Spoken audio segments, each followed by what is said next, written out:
హైదరాబాద్లో పాదచారుల లక్ష్యంగా సెల్ ఫోన్లో చోరీకి పాల్పడుతున్న 5 సభ్యుల ముఠాను పోలీసులు అరెస్టు చేశారు. నిందితుల నుంచి 3 లక్షల రూపాయల విలువైన 34 సెల్ ఫోన్లు స్వాధీనం చేసుకున్నారు. చోరీ అనంతరం సెల్ ఫోన్లు కొనుగోలు చేసిన 3 వ్యాపారులపై కూడా కేసు నమోదు చేశారు. హైదరాబాద్, సైబరాబాద్, రాచకొండ కమిషనరేట్ పరిధిలో సెల్ ఫోన్ల చోరీకి పాల్పడుతున్న 5 సభ్యుల ముఠాను పోలీసులు అరెస్టు చేశారు.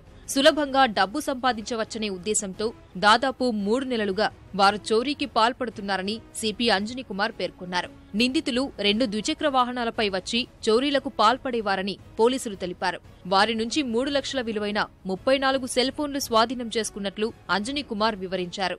ఈ నోటోరియస్ గ్యాంగ్ ద్వారా సిరీస్ ఆఫ్ ఆఫెన్సెస్ హైదరాబాద్ సిటీలో, సైబరాబాద్ సిటీలో అండ్ రాచకొండ సిటీలో జరిగింది.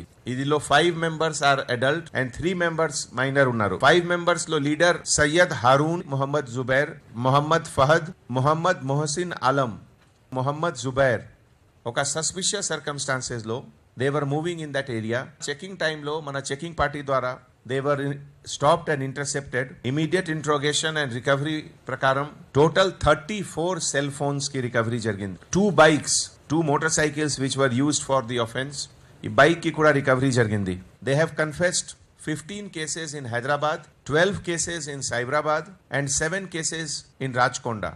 And immediately after snatching, they used to take out the SIM card and sell away the cell phone at a very cheap price, 4,000, 5,000, 8,000. చోరీ చేసిన సెల్ ఫోన్లను జగదీష్ మార్కెట్, హాంకాంగ్ బజార్లోని పలువురు వ్యాపారులు కొనుగోలు చేశారని, అలాంటి 3 యజమానులపై కేసు నమోదు చేసినట్లు సిపి స్పష్టం చేశారు. చెడు వ్యసనాల బారిన పడకుండా తల్లిదండ్రులు పిల్లలను పర్యవేక్షించాలని పోలీసులు కోరారు. Electronic shops, particularly cell repair shops, they are receiving stolen property, particularly Hong Kong market lo, tarvata Jagdish market lo, konni shopkeepers knowing that it is a stolen property, they have purchased. So as law prakaram we are booking case against them also.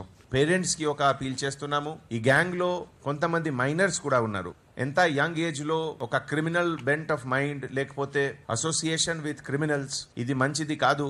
Ee collective responsibility parents ki, school lo teachers ki, college teachers, neighborhood andarki undi idi.